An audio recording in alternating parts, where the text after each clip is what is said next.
오늘도 마태복음의 말씀을 받았습니다. 지난 두 주의 설교를 통해서 이 마태복음만의 분위기가 조금 익숙해지셨지요. 예수님의 이야기가 네 권의 복음서 저자별로 이 특색 있게 기록된 이유, 예수님의 말씀에 이 저자별로 깨달은 것, 영감을 받은 것이 다른 것, 그래서 강조하는 것에 차이가 있다는 것을 보셨습니다. 이 각 복음서 1장 1절이 주는 인상이 있거든요. 마태복음은 아브라함과 다윗의 자손 예수 그리스도의 계보라, 이 아브라함과 다윗 그리고 계보, 이것을 자랑하는 유대인들에게 전해주었던 복음입니다. 이 말씀은 유대인뿐만 아니라 오늘날 우리 중에 당시 유대인들처럼 자기 안에 좋은 밭이 있는 줄 아는 이들, 가라지를 분별할 줄 안다고, 또 뽑아야 한다고 뽑겠다는 이들에게 좋은 밭이 되어서 결실하는 유일한 방법이 무엇인지, 가라지가 거슬려도 함께 자라도록 두시는 주님의 마음이 무엇인지를 지난 두 주간의 말씀을 통해 배웠습니다. 오늘 본문도 예수님이 또 비유로 천국이 무엇인지 말씀해 주시거든요. 천국을 전부 다 알 수도 없고 볼 수도 없지만 이 비유라는 작은 창문들을 통해서 보게 하시는 것입니다. 마태가 열어준 창문, 마가가 열어준 창문, 또 누가와 요한을 통해서 우리는 그 창문을 통해 천국을 바라봅니다. 창문이 허락한 만큼만 보는 것이죠. 그 부분들이 마태가, 마가가 이 부분 바라보는 관점이 다르고, 이 사람 말이 저 사람 말이 달라도 이 동일하게 한 소리가 들리거든요. 그것이 복음입니다. 이 복음서들의 1장 1절을 이야기했지만 저는 이 마가의 스타일을 좋아합니다. 간결하게 하나님의 아들 예수 그리스도의 복음의 시작이라 라고 이제 열거든요. 예수는 하나님의 아들이시며 그리스도시고 그의 이야기가 곧 복음의 시작 되신다. 이 짧은 한 문장에 다 들어있습니다. 하나님과 본체이신 예수께서 인간의 몸으로 이 땅 낮은 곳에 오셨고, 마태복음에서는 때가 되어 비로소 이르시기를 회개하라, 천국이 가까웠느니라. 천국 복음이 선포되었어요. 복음이 시작되었습니다. 그 이후 예수님의 생애, 무슨 선한 것이 나느냐는 이 나사렛에서부터 어부들과 세리들과 죄인과 창기들을 부르시고 고치시고 주님의 사람들로 삼으신 그 예수님의 걸음들, 여정들, 이것이 무슨 주 몇 회 만나가지고 레슨 받고 뭐 코스 수료하고 제자 된 것이 아니지요. 그들이 신음하는 곳으로, 어쩌지 못하는 곳으로 찾아가시고 함께 먹고 마시고 다니시면서 이 삶을 보여주시는 것으로 복음을 전하셨고, 제자 삼으셨고, 또 그 제자들로 가서 복음을 전하게 하셨습니다. 그리고 예수께서 예루살렘으로 십자가를 지고 골고다 언덕으로 우리 대신 십자가에서 그 완전한 레위기의 제사를 드리심으로 우리의 죄가 대속되었고, 죽으시고 부활하심으로 사망 권세도 깨어졌습니다. 이것이 십자가 복음의 정수입니다. 모든 복음서가 관점은 다르지만 동일하게 향하고 있는 결말, 하이라이트, 이 복음이 복음되게 하는 핵심이 십자가의 복음이에요. 그런데 우리가 이 복음을 받을 때에 앞뒤 다 잘라버리고 요 핵심만, 이 십자가의 복음, 이 정수만, 이 복음의 알맹이만 가지려고 하는 것은 아닌가 생각해 봅시다. 복음을 요약해가지고 하나님의 아들이 나를 위하여 이 땅에 오셨다, 나를 위해서 모진 고통 참으시고 십자가에서 죽으셨다, 3일 만에 무덤문을 여시고 부활하셨다, 이 복음의 영광스러운 부분들만 취하여서 이것만 세게 믿으면 된다고 혹시 들어왔고 또 그렇게 전하고 있는 것은 아닌가? 이것이 틀렸다라는 것은 아닙니다. 이것만 믿어도 참 귀하지요. 이거는 꼭 믿어야 하는 것이지요. 그런데 우리가 신앙생활을 수년, 수십 년 해왔는데 아직도 그것이 복음의 다인 줄 안다면 좀 문제가 있는 것 아니겠습니까? 길에서 우리가 짧게 전도할 때에 무슨 사형리, 그건 그렇게 핵심만 빨리 전해야 되겠지요. 그러나 우리가 복음을 들었다, 우리가 복음을 받았다 라고 하려면 복음의 시작이라고 하는 부분부터 예수님이 무엇을 가르치시고 무엇을 보여주셨고 어디서 어떤 이들과 교제하셨는지, 무엇에 기뻐하시고 슬퍼하셨는지, 분노하셨는지 예수님 자체를 배우고 따라가는 삶이 복음의 능력의 삶, 제자의 삶이 아니겠습니까? 예수님 인생들의 앞부분, 불편한 부분들, 재물 쫓지 말라고 하신 것, 낮아지라고 하신 것, 목숨을 버리라고 하신 것, 박해를 즐거워하라 하신 것, 이거는 우리 삶의 방향과 너무 다르거든요. 유대인은 복음을 꺼리는 것이라고 했고 헬라인은 미련한 것이라고 했다는데, 우리도 복음에 대해서 거리껴지고 미련해 보이고 불편한 것은 없는가?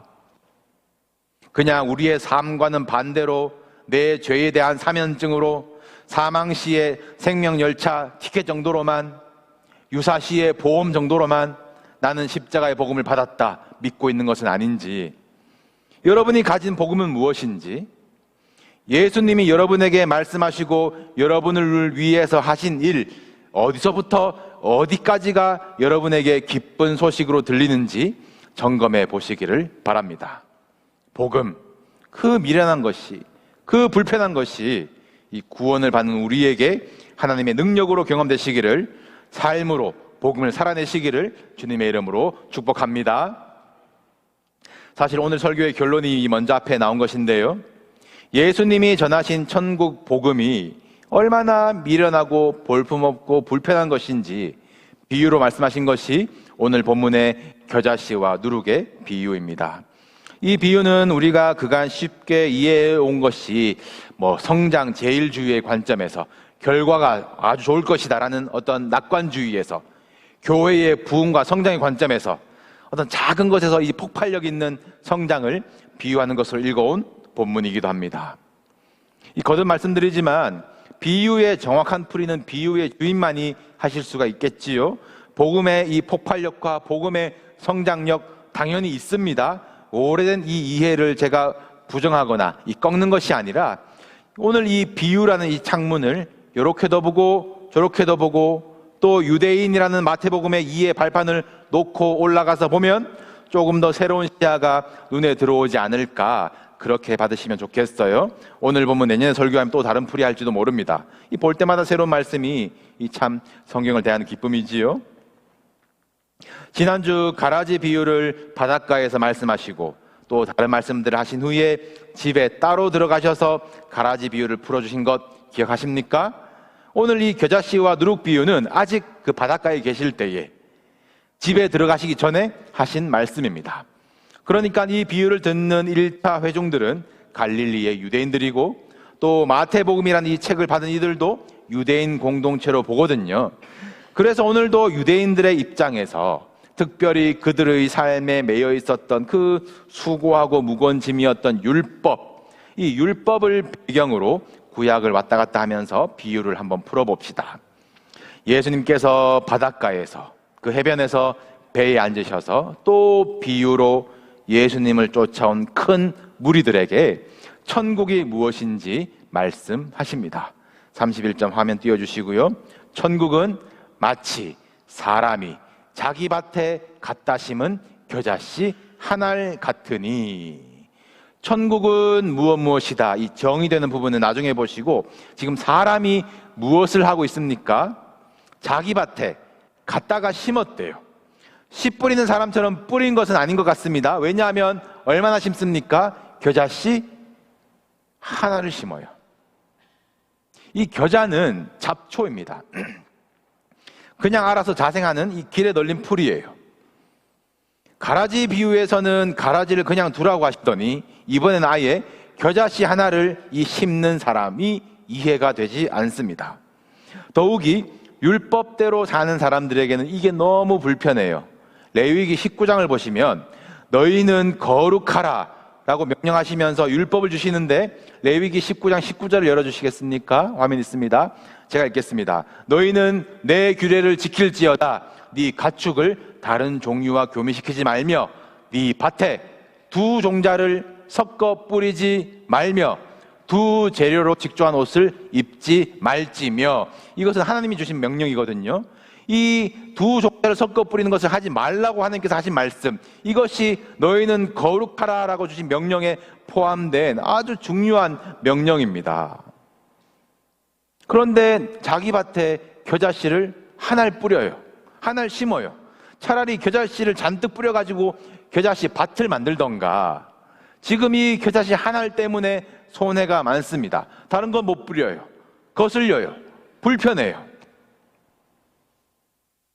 이게 또 자라긴 또 잘 자라요. 어찌나 크는지 나무가 되었는데 공중의 새들이 와서 그 가지에 깃든다. 이 그림이 어떻습니까, 여러분? 모든 사람들의 쉼터가 되는 아낌없이 주는 나무 같습니까? 좀 상상해 보세요. 이 밭에 우리가 무언가를 심는 이유가 무엇입니까? 결실을 봐야 되는데 새들이 깃들면 어떻게 됩니까? 이 새들 그 앞에 씨 뿌리는 비유에서 길가에 씨 먹어버리는 그 개들 아닌가 모르겠어요. 어디 전봇대나 나무나 여러분들 새들이 무리지어서 앉아있는 거 보신 적 있으십니까? 시꺼멓게 앉아있는 거 보셨어요? 무서워요. 앉아있으면 내 밭인데 내가 못 가요. 굉장히 불편한 비유입니다. 이 본문의 이 구약의 배경을 조금 더 들어가 봅시다. 이 당시 유대인들이 기다리던 메시아는 이 다니엘서에 예언된 이 제국들을 깨부순 메시아였거든요. 유대인들이 가장 좋아하는 예언서가 다니엘서입니다. 다니엘서를 보시면 환상 가운데 이 새들이 깃드는 장면들이 나와요. 느부갓네살의 환상인데 다니엘이 이 환상을 풀어줍니다. 나무는 느부갓네살 당신이시고 하늘에 닿은 이 큰 나무는 당신의 권세를 뜻하고 공중에 나는 새들이 깃드는 것은 그 권세에 붙어서 그 통치 아래서 먹고 사는 만민들을 이야기합니다 라고 풀어요. 그리고 한 순찰자, 이 거룩한 자가 하늘에서 내려와서 소리를 치는데 나무를 베어라, 새들을 그 가지에서 쫓아내라 라고 하신답니다. 그 이유가 그 거룩한 자, 지극히 높으신 이가 사람이 나라를 다스리시는 것이 아니라 지극히 높으신 이가 사람의 나라를 다스리시는 줄을 알게 하기 위해서입니다 라고 다니엘이 푸는 장면이 있어요. 이것이 다니엘서 예언 중에 하나, 하늘에서 내려와서 새들을 쫓아내는 거룩한 자, 유대인들이 고대하고 기다리는 이 로마 제국을 박살낼 자, 쫓아내실 자인데 천국이 겨자씨이고 거기에 거꾸로 새들이 깃든다니, 이 비유를 듣는 이들은 굉장히 혼란스럽고 불편하고 실망까지 할 것입니다. 인정하기 싫을 거예요. 이어지는 누룩 비유를 봅시다. 누룩은 어떻습니까? 이 천국에 누룩이 등장하는 것부터가 불편해요. 누룩은 부패의 상징입니다. 요즘이야 이스트, 베이킹 파우더가 얼마나 곱고 예쁘게 하얗게 나옵니까? 그런데 고대 시대에는 누룩을 일부러 밀을 썩혀서 거기를 발효시켜서 거기에 피어난 이 파랗고 하얀 그런 곰팡이들을 긁어다가 만든 것이 누룩입니다. 예수님도 바리새인의 누룩을 주의하라 라고 하셨고, 바울도 우리 누룩을 뺍시다, 우리 순전함과 진실함의 떡으로 삽시다 라고 했어요. 이게 문화적이거나 이 신약만의 교훈이 아니라 이것도 율법이 제한하고 있는 내용입니다. 이 유월절을 기억하시면 이스라엘 민족의 정체성이지요. 애굽의 10번째 재앙 때에 어린 양의 피가 발라진 집에는 처음 난 것의 죽음의 그 재앙이 넘어갔습니다. 유월했어요. 그리고 출애굽, 구원받고 이스라엘 민족이 탄생되는 그 역사입니다. 이 유월절을 시작으로 그 다음 7일이 무교절인데, 이 이스터가 없는 기간이에요. 이 기간 동안에는 누룩 자체를 집에서 다 제거해야 됩니다. 누룩 든 빵을 먹는 자는 이스라엘에서 끊어지리라 라고 하나님이 말씀하셨어요. 그 유대인들은 하나님 말씀이라고 하면 그냥 철저하게 지키니까 유월절 전에는 아직도 대청소를 합니다. 집에 누룩뿐만 아니라 혹시 빵 부스러기 떨어져 있으면 누룩이니까 안 되는 거예요. 싹 쓸어내는 겁니다. 그만큼 누룩이라고 하는 것은 거룩이라는 것과 거리가 먼, 하나님의 식탁과는 거리가 먼, 하나님의 백성이 안 되는 것, 이런 부정함의 상징이 누룩이에요. 그리고 이 하필 이 여자가 가루 서말 속에다가 누룩을 넣는다고 나와 있습니다. 가루 서말.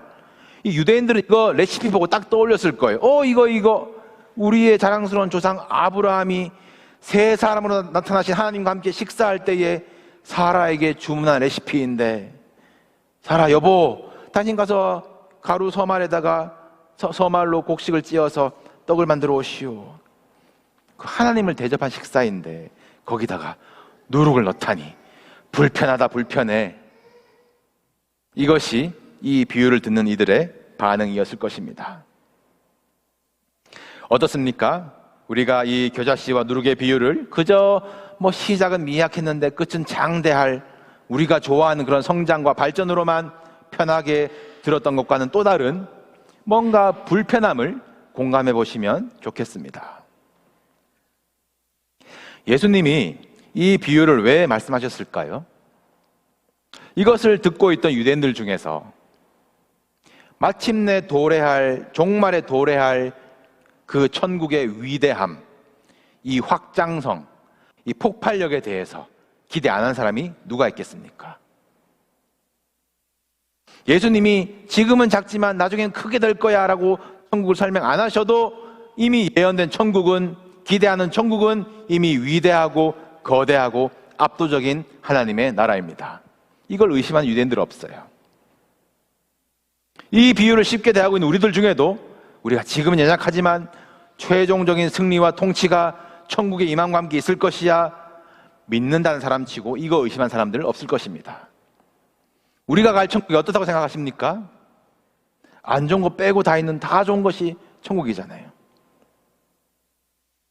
예수님께서 2000년 전이나 지금 우리에게나 사람들이 다 기대하는 것에 대해서, 또 기대하고 있는 그 당연한 결과대로, 우리가 생각하는 천국대로 그 기대의 크기를 부응하시기 위해서 이 비유를 말씀하셨을까요? 이 말씀을 듣는 이들의 생각을 깨뜨리시고 불편하게 하시는 것입니다. 커지고 부풀고 그런 결과를 보는 비유가 아니라 그 시작이 어떠했는지, 얼마나 불편하게, 얼마나 미비하게 시작했는지를 보아야 되는 비유인 것이죠. 십자가 지시고 죽으시고 부활하셨다, 그 결과만 복음이 아니라 복음의 시작이 어땠는지 기억하라는 말씀으로 여러분 이 비유를 받아보시기를 바랍니다. 예수님의 천국 복음이 어디서 어떻게 시작하였습니까? 낮은 곳에서, 천하고 멸시받는 곳에서, 보이지도 않는 겨자씨 하나 같은 존재로, 이거 심어서 하나 밥만 망친다라고 싶은 일들로. 왜 죄인들의 집에 가서 밥을 먹니?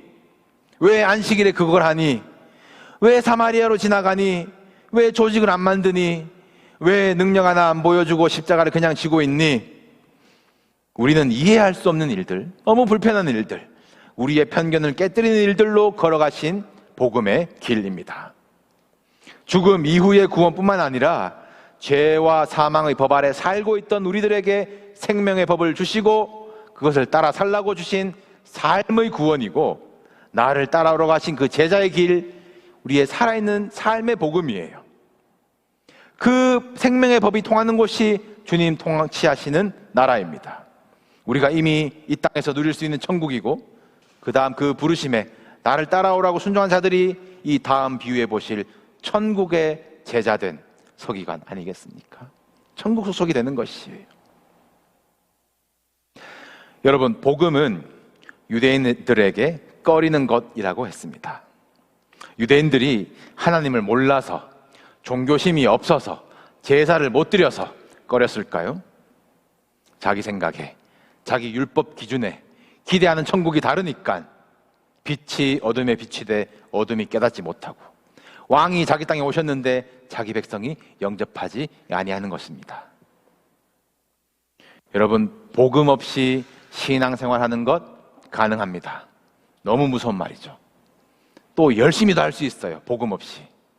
그런데 바울은 그런 사람이 모든 사람 가운데 제일 불쌍한 사람이라고 했습니다.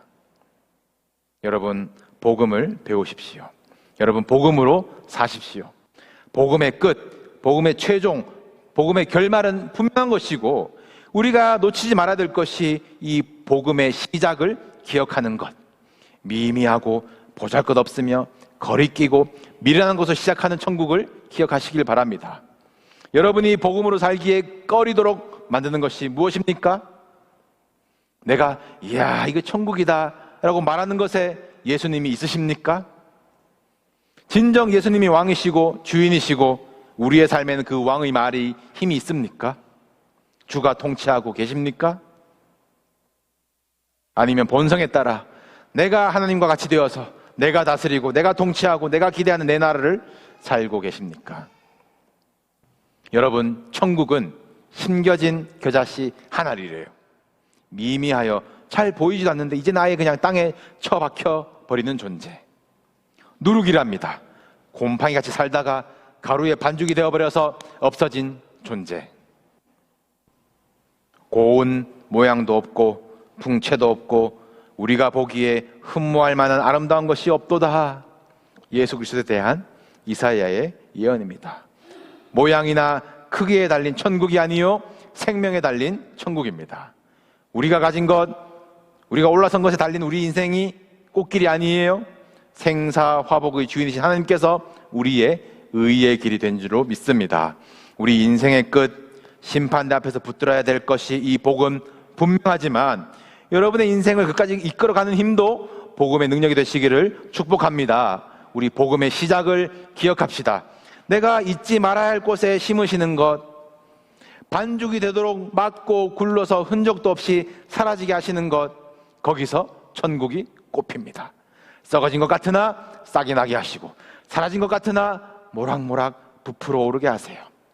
내가 예수 믿었던 때가 그 시작이 어떠했는지, 우리 가정이 시작되었던 때가, 우리 교회가 시작되었던 때가, 이 모든 과정과 걸음들이 돌아보면 은혜였고 우리의 눈물조차도 천국에서 보시기에는 형통하다, 기쁜 소식이었습니다.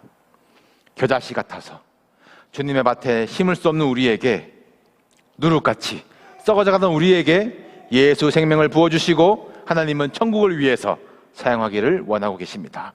그 가장 고귀하고 복된 일에 쓰임받는 저 여러분 되시기를 우리 주님의 이름으로 축복합니다.